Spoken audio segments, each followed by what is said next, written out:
protect the community, and this person impersonating an officer does put people potentially at danger, and that's why they are asking people to call 911 Yes. to make sure this is actually an officer if you encounter one, or if there was someone at your door. That is really important to mention. They said call 911. The other thing that we learned is that this person had a manifesto, and we don't want to go too much into Yes.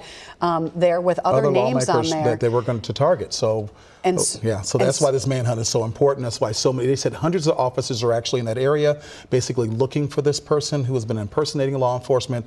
They are working with state and local and now federal officials are involved in this manhunt for this man who was impersonating a police officer. Once again, we're told the shelter in place is still in effect in Brooklyn Park. Make sure that you are aware of your surroundings. Police say they're looking for a white man with brown hair. He is wearing black body armor over a blue shirt and blue pants. He is misrepresenting himself as law enforcement. You want to make sure that there are 2 officers going out at all times. If you are approached by officers, it needs to be 2. If it's 1, make sure you call 911 to make sure that person was there. Once again, a dark day in Minnesota.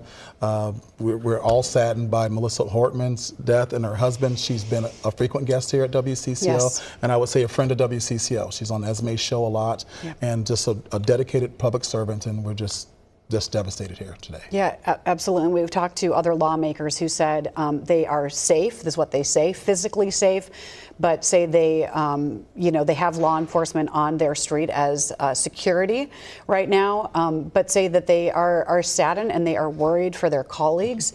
And so while you can say physically safe, that's a relative term this morning, as we know now what has unfolded. We've learned more about what's unfolded with Speaker Emeritus Melissa Hortman and her husband killed in this targeted attack, and another lawmaker and his wife injured, still, at the hospital. And